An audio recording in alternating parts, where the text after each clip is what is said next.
अब हमारी सरकार का तीसरा कार्यकाल भी बहुत दूर नहीं है।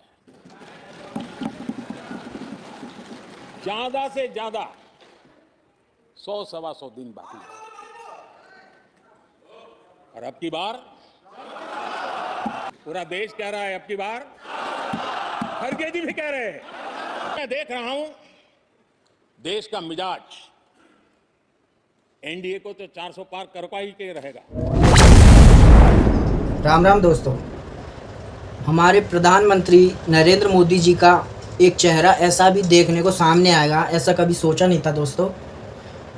आप कुछ इस वीडियो को देखिए। इसमें तानाशाह डिक्टेटर जो कि अपने आप को आगे रखने के लिए और सबसे बेहतर बनाने के लिए कैसे कैसे हथकंडे अपनाता है, वैसे ही हमारे देश के प्रधानमंत्री जी भी कुछ ऐसा ही कर रहे हैं। वर्तमान समय में वर्तमान परिस्थितियों को देखते हुए ऐसा लग रहा है कि नरेंद्र मोदी जी भी डिक्टेटर तानाशाह की कैटेगरी में आते हैं और वो तानाशाह बनना चाहते हैं और देश को, जनता को अपने नीचे गुलाम बनाकर रखना चाहते हैं। और इस लोकसभा चुनाव को जीतने के लिए वो कुछ ऐसे ही प्रयास कर रहे हैं, जैसा कि विपक्ष को जो है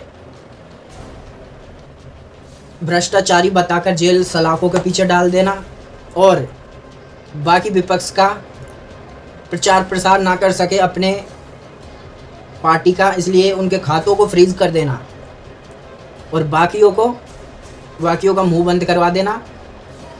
और कौन कितना भ्रष्टाचारी है ये तो आप इलेक्टोरल बॉन्ड के माध्यम से जान ही चुके हो कि कितना बीजेपी को पैसे आए हैं और उनका कोई बोल भी नहीं रहा।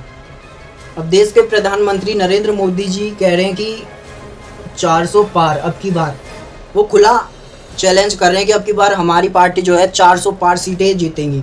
अब 400 पार सीटें जीतना कोई आम बात तो है नहीं दोस्तों, तो उसी के लिए हमारे डिक्टेटर साहब, तानाशाह साहब कुछ ऐसे प्रयास कर रहे हैं जो बोल दिया है वो तो अब सच करवाना ही होगा ना।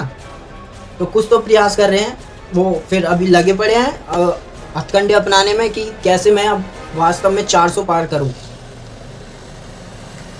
तो मैंने आज अपने दोस्त से पूछ लिया, भाई इस बार किसकी सरकार बनवा रहे हो आप, किसकी सरकार बनाना चाहते हो, किसको सरकार आनी चाहिए। तो वो कह रहे हैं कि आप चाहते तो नहीं है पर नरेंद्र मोदी आएगा दोबारा से। अब भाई चाहते नहीं है, नरेंद्र मोदी आएगा, कुछ भी कर लो, ऐसे बोला सीधा सीधा। तो भाई ये तानाशाही है, भाई ये तानाशाही का अभी से रूप देखने को आ गया। अब लोग कह रहे हैं कि हम चाहते नहीं है नरेंद्र मोदी को पर आएगा वही। अब ये भाई ये तो तानाशाही की बात होगी ना। तो तानाशाही की बात ये सीधा सीधा कि चाहते नहीं है, जनता चाहती नहीं है कि नरेंद्र मोदी दोबारा आए, फिर भी कह रहे हैं कि भाई अब यही आएगा, कुछ भी कर लो। तो ये तो साफ साफ चल रहा है कि बाकी विपक्ष को वो दरकिनार लगा दिया है और सीधा अपना गोल निश्चित कर लिया कि भाई मुझे 400 पार करनी है इस बार।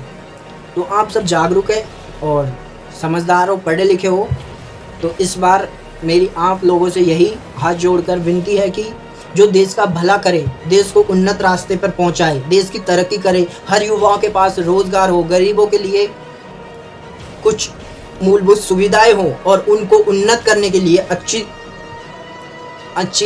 प्रौद्योगिकी हो, तकनीक हो हमारे पास, ऐसी हम सरकार चुने और देश का भविष्य उज्जवल हो। ऐसे लोगों को हम अब की बार सत्ता में लाएं ताकि सबका विकास सबका हो सके एक साथ। तो आप लोग सब ऐसे लोगों को चुनिए। बाकी किसी के कहने से कुछ फ़र्क नहीं पड़ता कि मैं 400 पार करूँगा। जो रियलिटी है उस पर जाइए आप और जो आपको अच्छा लगता है कि हाँ वास्तव में ये इसने काम किया है और ये काम कर सकता है, तो उसी को चुनिए। बाकी ऐसे तानाशाह बहुत आए थे, बहुत चले गए और आप सब जागरूक बनिए, समझदार बनिए और सही गलत का फैसला खुद कीजिए। सभी को जागरूक करो आसपास और सब लोग वोट देने जरूर जाना इस बार। और ऐसे तानाशाह के विरुद्ध ये हथियार उठा लो वोट का कि मैं वोट दूंगा तो उसी को दूंगा जो मेरा भला करे, मेरे परिवार के लिए अच्छा करे, मुझे रोजगार दे, तो उसी को चुनना दोस्तों। बहुत बहुत धन्यवाद।